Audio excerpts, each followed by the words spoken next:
Hi there, it's Kate. Welcome back to my channel. It has been a hot minute since I've recorded. Hopefully it does not seem like quite as long to you because I pre-recorded a couple videos to go up when we were driving.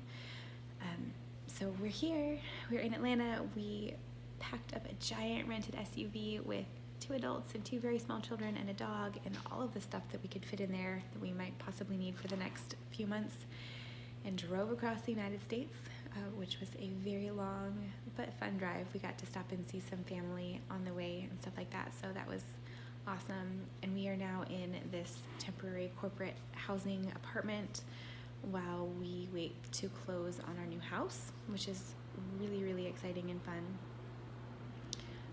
We are not sleeping at night. My 16-month-old is sleeping worse than she did when she was a newborn, which is really exciting. And not really. So she's sleeping like a newborn, but when she's awake, she's acting like the toddler that she is, and she's into everything and running around, and I'm chasing after her. So I am exhausted. I haven't done a ton of reading as a result. However, it has been like 5 weeks since I've recorded, so I have finished a few books. Let's see, 1, 2, 3, 5 books maybe that I finished, including 1 novella, so I don't know if that counts. But I just want to talk right now today about those books that I have finished. I'm not sure if I'm going to talk about the books that I'm currently reading because I just finished one today, and this might be a very long video anyways. So I've mostly been reading on my Kindle Paperwhite. My husband actually got this for me for Christmas, which was amazing and has been amazing because the baby who isn't sleeping is sleeping in our room because this is a 2-bedroom apartment, and it's actually quite nice because she's up every hour at night, so I'm glad I don't have to go into another room with her. But this, you can actually read in the dark on this, and it's not, I don't think it's officially backlit. It's not super, super bright, but it is bright enough that you can read off of. So it's perfect. Anyways, so let's just get on with what I've read. So first of all, I've tried to cue these up to the title pages. I did just go ahead and put Ship of Magic by Robin Hobb onto my Kindle, which was great because I ended up, when we left, I had like 100 pages left of the book, and I was not going to carry around this 900-page book and take up that much space in the car for the 100 pages that I had left. So I finished the last 100 pages the first night or two after we were gone. No, it took longer than that. I finished it on the road at any rate and loved it. So this is the first book in the Live Ship Traders trilogy by Robin Hobb, and it's about high fantasy, about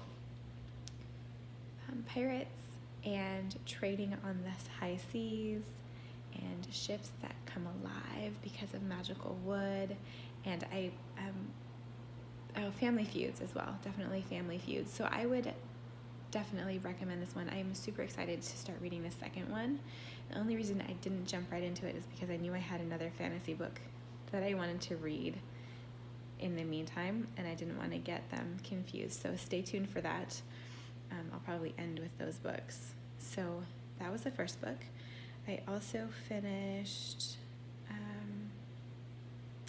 not going to go quite in order, a novella. This is Molly Harper's, what's it called? Save a Truck, Ride a Redneck. This is contemporary romance, part of the Southern Eclectic series that I read the first 2 full-length novels over the summer. This is like 0.5 in the series before the novels start. And this is about the family in a small town in Georgia or Alabama, I forget which one, which owns a funeral home / bait and tackle shop. And it's just cute and was just, something to get my mind off of driving and driving and driving, which is what we did a lot of.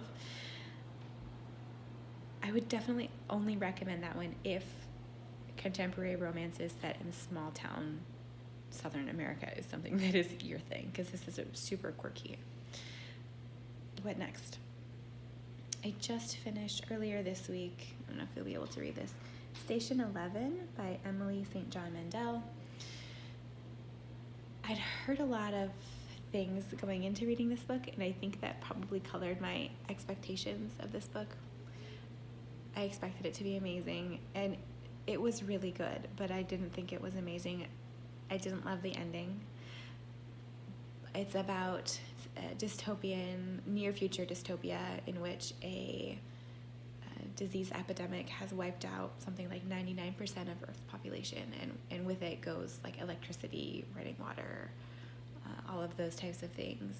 It's unclear how those two things are related, by the way, which is one of the things that bothered me. I'm not sure if it's just because there weren't enough people left to run the power plants, or something. I don't know. The correlation wasn't clear.